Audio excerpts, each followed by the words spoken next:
There is something happening inside your liver right now that most people taking Ozempic have never been told about, and the story is far more complicated than the headlines make it sound.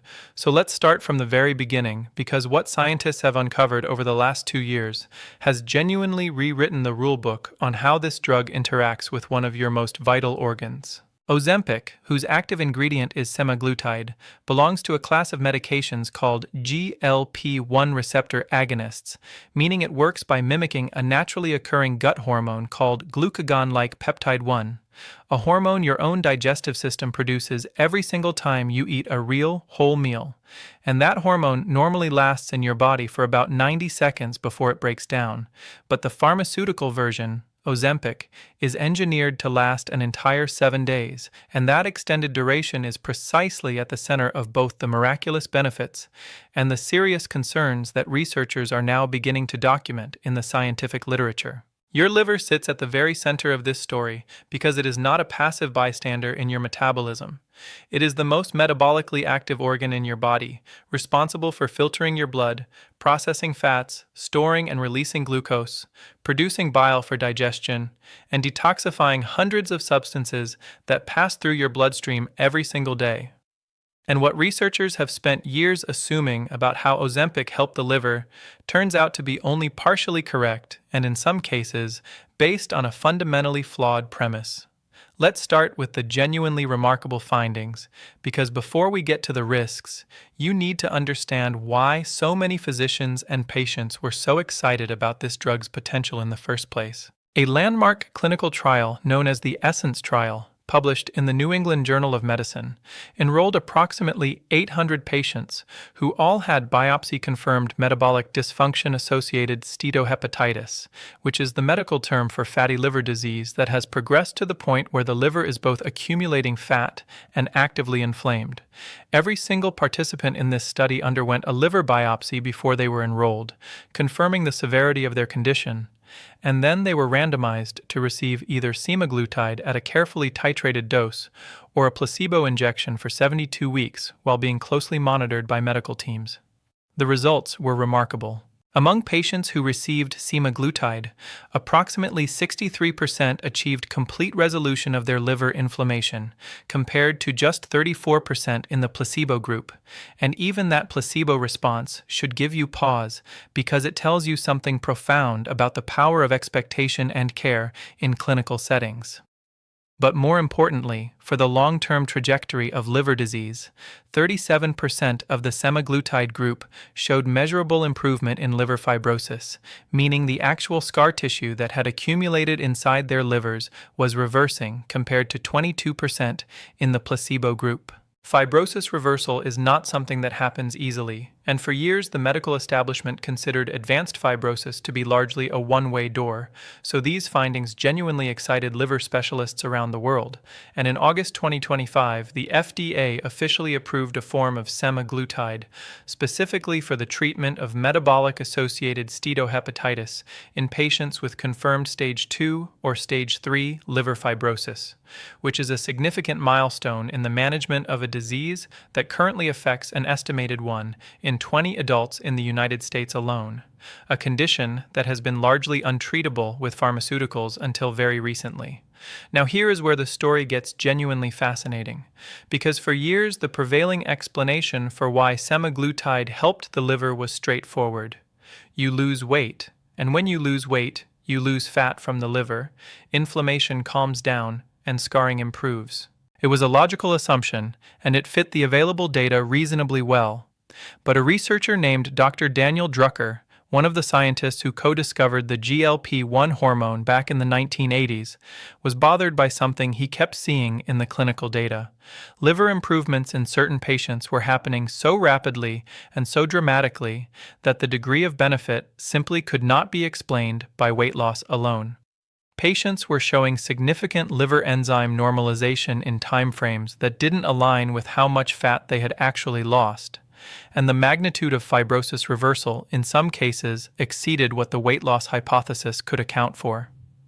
So Dr. Drucker's team at the University of Toronto conducted a study that was published in April 2026 in the prestigious journal Cell Metabolism, and what they found fundamentally changed how the scientific community understands this drug's mechanism of action in the liver. His team engineered mice that were physiologically incapable of losing weight while on semaglutide, meaning they received the full drug treatment, but their metabolic pathways were altered so that body weight remained stable throughout the experiment. The expectation, based on the old hypothesis, was that if these mice couldn't lose weight, their livers shouldn't improve. But that's not what happened. The livers of these weight-stable mice improved substantially on semaglutide.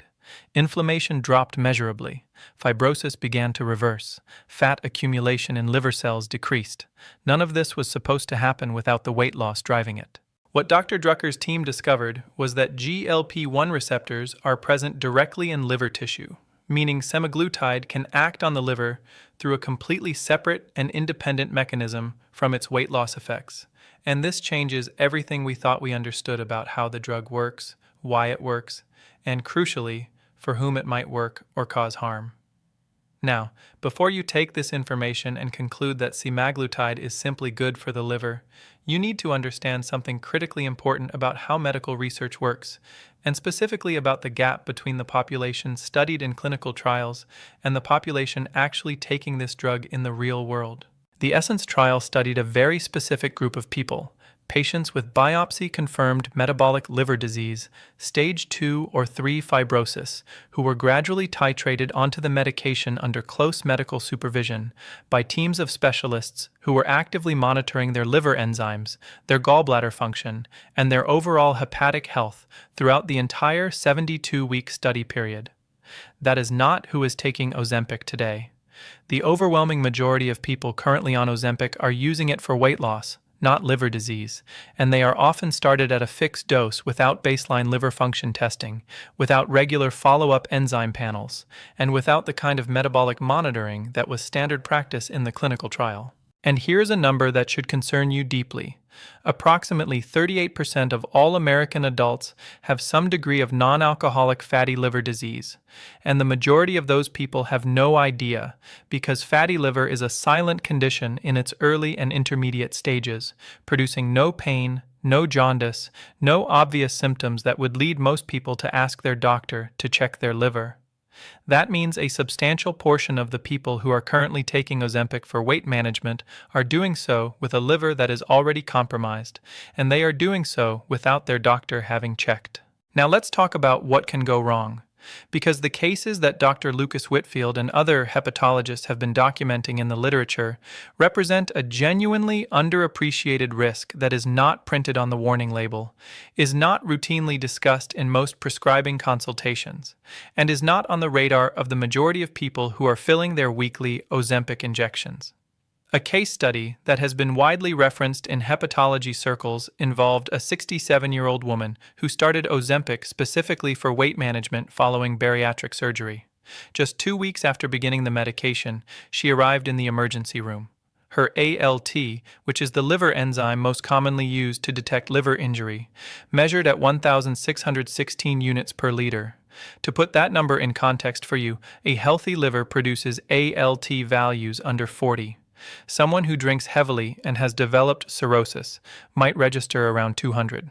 Patients who arrive in the emergency room with acute acetaminophen poisoning, meaning Tylenol overdose causing fulminant liver failure, typically show values somewhere between 1,000 and 3,000. This woman, 2 weeks into taking a prescription weight loss drug, had liver enzyme levels consistent with acute liver failure from toxic exposure. And what makes this case particularly significant is not just the individual outcome, but what it represents in a larger data set. A pharmacovigilance study examining adverse event reports from over 106,000 patients found a statistically measurable increase in the risk of acute liver injury among women taking GLP-1 receptor agonist medications compared to those taking alternative diabetes medications, and the reason this signal was missed for so long is multifactorial. Hepatotoxicity, meaning drug-induced liver injury, is not listed on Ozempic's current warning label in a prominent way. Doctors do not routinely order baseline liver function panels before starting patients on semaglutide. And when patients do develop the early symptoms of liver stress, namely fatigue, mild nausea, a vague abdominal discomfort, or a decrease in appetite, those symptoms are easily and logically attributed to the known gastrointestinal side effects of the drug itself, which are well documented and extremely common. The result is a diagnostic blind spot.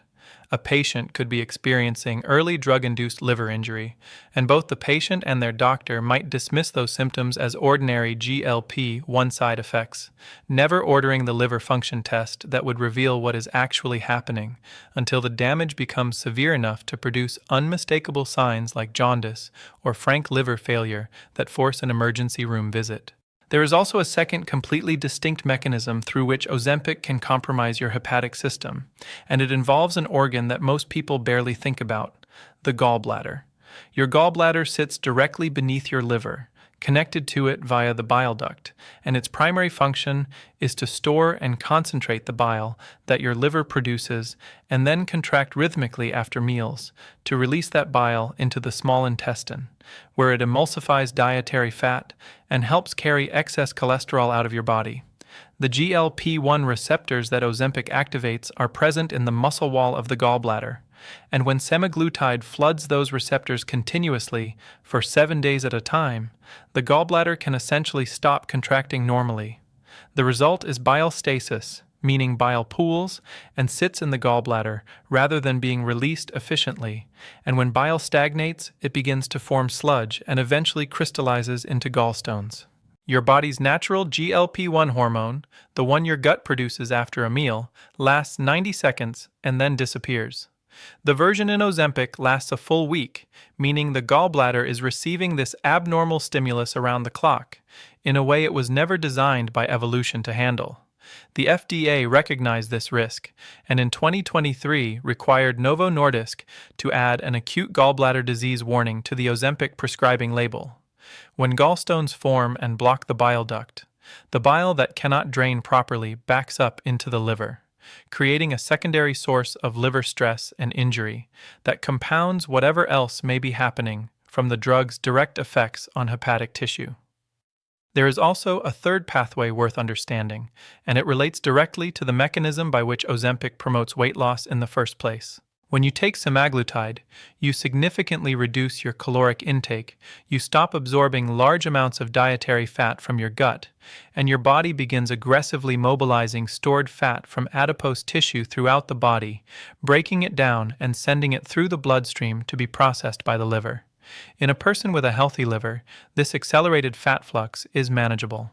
The liver can handle a surge in incoming fatty acids and process them efficiently, but in a person with pre-existing fatty liver disease, which again affects roughly 38% of the population, many of whom are unaware of their condition, this sudden flood of mobilized fat arrives at an organ that is already struggling, potentially worsening hepatic steatosis in the short term before the longer-term weight loss benefits have a chance to materialize. Research has actually documented that in some individuals, liver fat content increases during the initial phase of rapid weight loss before it eventually begins to decline, and in a compromised liver, that initial increase could tip an already stressed organ into acute injury.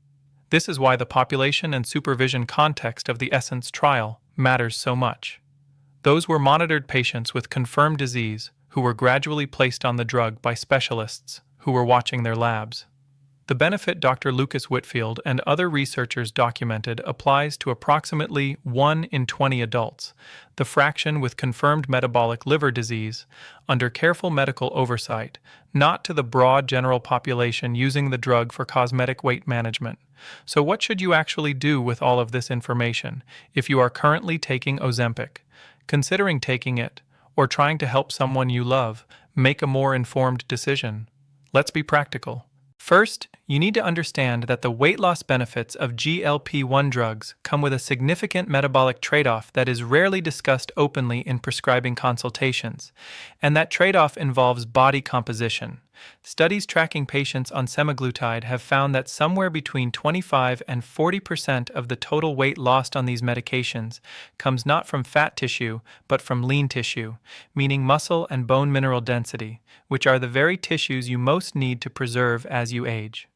Losing muscle lowers your resting metabolic rate, weakens your bones, reduces your functional capacity, and paradoxically makes it harder to maintain a healthy body composition long term. And when people stop taking Ozempic, the data shows they typically regain approximately 2/3 of the total weight they lost within about a year, and the metabolic improvements, including improvements in blood sugar control and cardiovascular markers, largely reverse as well. This is not a criticism of the drug so much as a clarification of what the drug actually does. It suppresses appetite and creates a caloric deficit that produces results while you are taking it, but it does not address the underlying metabolic dysfunction that caused weight gain and metabolic disease in the first place. That underlying dysfunction, in the vast majority of cases, is insulin resistance, a condition in which your cells have progressively lost their sensitivity to the hormone insulin, making it increasingly difficult to regulate blood sugar, store and burn fat efficiently, and maintain stable energy levels. Insulin resistance is the metabolic soil in which fatty liver disease, type 2 diabetes, cardiovascular disease, and obesity tend to grow together, and addressing it through diet, movement, and lifestyle creates a genuinely different and more durable outcome than suppressing appetite with a weekly injection while the root cause continues to silently progress. If you are on Ozempic or considering it, there are specific and evidence-based things you can do to protect your liver, preserve your muscle mass, and address the underlying metabolic dysfunction simultaneously. The single most important nutritional change you can make is to reduce your carbohydrate intake significantly, specifically refined carbohydrates and added sugars, because carbohydrate consumption is the primary driver of insulin secretion, and chronically elevated insulin is what perpetuates insulin resistance and forces the liver to convert excess glucose into fat through a process called de novo lipogenesis. Eating less carbohydrate and more quality animal protein keeps insulin levels lower throughout the day, which allows insulin sensitivity to begin recovering over time. Animal protein, specifically from sources like eggs, beef, fish, and poultry, also provides the complete amino acid profiles your liver needs to regenerate damaged hepatocytes, and your muscles need to resist atrophy during caloric restriction. The second dietary intervention worth prioritizing is fermented fiber from sources like sauerkraut and kimchi, not just as a general health food, but because fermented foods rich in short-chain fatty acids and probiotic bacteria actively stimulate your gut's own GLP-1 production, which means you are supporting the natural hormone that Ozempic is synthetically mimicking, and doing so in a way that works in rhythmic pulses with your meals, rather than flooding your system continuously for 7 days at a stretch. The third pillar is resistance exercise, and this is non-negotiable if you are on any medication that causes significant rapid weight loss. Resistance training, meaning lifting weights or using body weight resistance to stress your muscles to the point of metabolic adaptation, is the only intervention that has been consistently shown to preserve lean body mass during caloric restriction while simultaneously improving insulin sensitivity and reducing visceral fat, which is the intra-abdominal fat that is most intimately connected to fatty liver disease. Even 2 to 3 sessions per week of progressive resistance training can meaningfully offset the muscle loss that occurs during rapid weight loss on GLP-1 medications, and the combination of low-carbohydrate eating, resistance exercise, and sufficient protein creates a metabolic environment in which insulin resistance can genuinely reverse rather than simply be managed pharmacologically. And critically, if you are currently taking or planning to take Ozempic, you should have a direct conversation with your physician about baseline liver function testing before you start, including ALT, AST, GGT, and potentially a fibroscan or liver ultrasound if you have any risk factors for fatty liver disease, such as obesity, type 2 diabetes, metabolic syndrome, or a history of elevated liver enzymes. You should also have follow-up liver function panels at 3 and 6 months after starting the medication, because catching a rise in liver enzymes early, before it progresses to the kind of severe injury that sent that 67-year-old woman to the emergency room, is entirely possible if the testing is done proactively. Dr. Lucas Whitfield and other hepatologists who have been closely tracking the GLP-1 literature emphasize that the story of Ozempic and the liver is genuinely a story of two realities existing simultaneously. For the right patient, with confirmed metabolic liver disease, under careful medical supervision, With gradual dose escalation and regular monitoring, semaglutide may represent one of the most promising liver therapeutics ever developed. For the average person taking the drug for weight loss without baseline testing, without monitoring, and without addressing the underlying insulin resistance and lifestyle factors driving their metabolic dysfunction, the liver risks are real, underappreciated, and potentially serious. The most powerful thing you can do right now, whether you are on this medication or not, is become informed. Ask your doctor the right questions, get your liver enzymes checked, and understand that the long-term reversal of the metabolic conditions that made Ozempic attractive in the first place comes from changing the internal environment through nutrition, movement, and recovery, not from a weekly injection alone. The liver is remarkably resilient, and early-stage fatty liver disease is genuinely reversible, but it requires a fundamentally different approach than the one most people are currently taking, and understanding the full picture of what semaglutide is doing to your liver, the good, the bad, and the still being discovered, is the first step toward making a truly informed decision about your own health.